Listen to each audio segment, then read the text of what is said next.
Pastor Weder, o senhor como biblicista me responde essa pergunta aqui. A Bíblia contém a palavra de Deus ou é a palavra de Deus? A Bíblia é a palavra de Deus. A Bíblia é a palavra de Deus.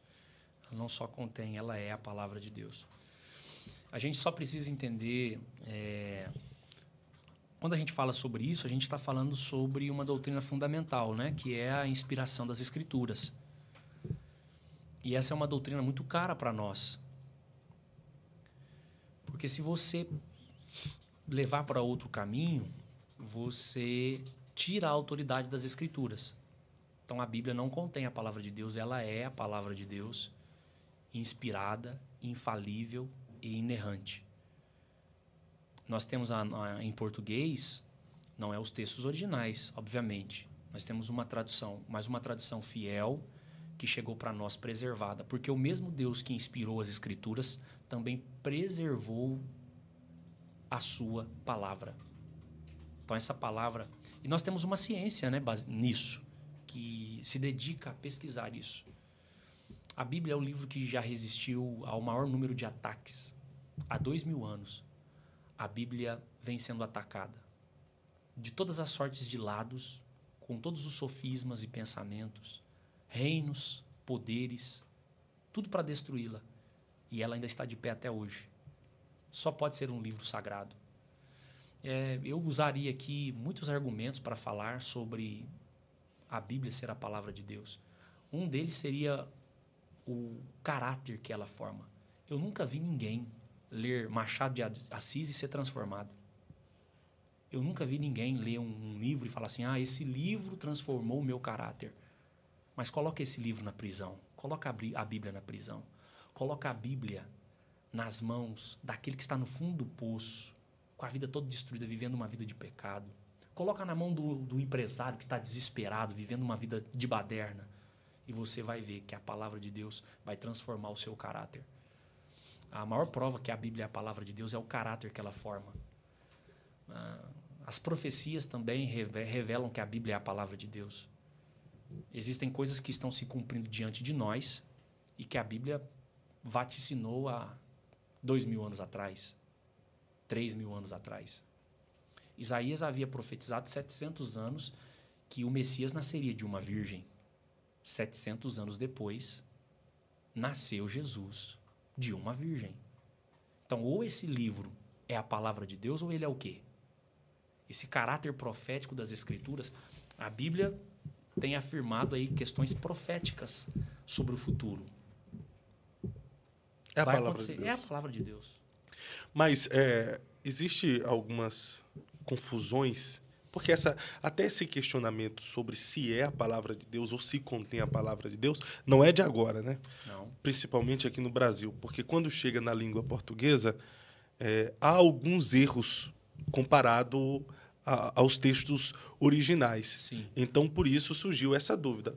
É de fato a palavra de Deus, essa que chegou até mim, ou só contém a palavra de Deus por conta de alguns erros? E ainda voltando lá à questão da teologia liberal, de terem respostas para tudo, até hoje, pegando alguns arqueólogos bíblicos, históricos, por exemplo, eles vão lá no tanque de Betesda e acaba desconstruindo, dizendo que não houve esse tanque. Pô. E aí... Não reparei. Eu estive no tanque de Betesda. Então, eles acabam desconstruindo, dizendo que não existiu Jerusalém. esse tanque. Não, mas você tem Jerusalém. Na verdade, a arqueologia bíblica é uma das maiores ferramentas para comprovar a veracidade das Escrituras. Em 2018, eu estive em Israel e eu tenho aqui no celular algumas fotografias e alguns vídeos que eu fiz das ruínas do tanque de Betesda. Desculpa. A minha colocação foi errada aqui. Não é sobre o anjo. Sobre o anjo. Desculpa. Eu que errei aqui. Sobre o anjo, sim. Sobre o anjo que descia. Disse que não há nenhuma fonte histórica na arqueologia que um anjo descia no tanque de Betesda. Desculpa aqui o meu equívoco, que eu usei a expressão do tanque, mas era para me referir ao anjo e eu acabei esquecendo. E o senhor sabe disso. Sim, você tem uma questão exegética ali que muito provavelmente está ali naquele texto que é a questão do fenômeno, né? Exato. Do anjo descer e mover sobre as águas. Exatamente. Por exemplo, você pega em alguns textos... Que era uma crença judaica. Isso. E não que o anjo realmente descia. Você pega alguns textos, os originais, diz que não existe. Em alguns manuscritos você nem tem essa parte de que o anjo descia. Em alguns manuscritos você não tem. Nós não temos mais, pastor Fábio, os autógrafos. O que são os autógrafos? Os originais escritos de próprio punho dos autores bíblicos. Eles não existem mais. Mas só para que nós tenhamos noção, nós temos milhares de cópias do Novo Testamento. Milhares. Não é centenas, são milhares. E você tem aí a crítica bíblica, que é uma ciência que se dedica a estudar esses manuscritos. Então, assim, o que nós temos hoje à nossa disposição é muito confiável. E eu te digo por quê. Esses erros que existem em português, que são erros, na verdade, de tradução, eles, na verdade, são erros que em nada impactam nas doutrinas bíblicas. Em nada impactam as doutrinas bíblicas. Em nada. São erros que não afetam em nada. Não afetam em nada. Por exemplo, nós temos a Bíblia, a tradução Novo Mundo das Testemunhas de Jeová, no Novo Testamento. Existem ali, se não falha a memória, 39 versículos que só tem um traço. Eu questionei um testemunho de Jeová, um ancião da Testemunha de Jeová uma vez, o porquê não existe versículos. Eles dizem que porque no original não estava. Então, eles deixaram só um traço, ao invés, por exemplo, essas castas de demônios só saem com jejum e oração. Não estava. Na Bíblia das Testemunhas de Jeová, Novo Mundo, não tem, só tem um tracinho. Geralmente, quando isso acontece nas nossas Bíblias, eles colocam entre parênteses ali, né? Entre parênteses, para indicar que talvez, às vezes com uma nota de rodapé, que aquilo não está na maioria dos pergaminhos, dos manuscritos. Mas existe, como eu torno a repetir, você tem uma ciência que se dedica a isso, que é muito, muito poderosa e é confiável. Confiável. As escrituras que nós temos à disposição é confiável. Você tem inúmeros estudiosos que se debruçam nessa área para investigar essa questão. Agora, o que é interessante? A quantidade de pergaminhos, de manuscritos é tão grande, que elas são separadas em família. Então, você tem família 31. O que significa isso? Você tem, por exemplo, você tem aqui 100 pergaminhos, 100 manuscritos. 5 cópias dessas são idênticas, iguais, fazem parte da mesma família.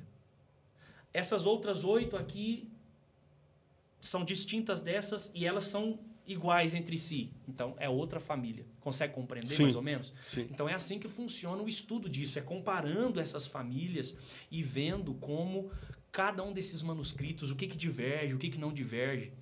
Agora, eu me lembro de uma aula que eu tive com o pastor Ezequias Soares. O pastor Ezequias Soares, ele contou para nós que ele teve o privilégio de ir no museu, se eu não me engano, no Cairo, no Egito, onde tem aquela placa do livro de Isaías praticamente completo.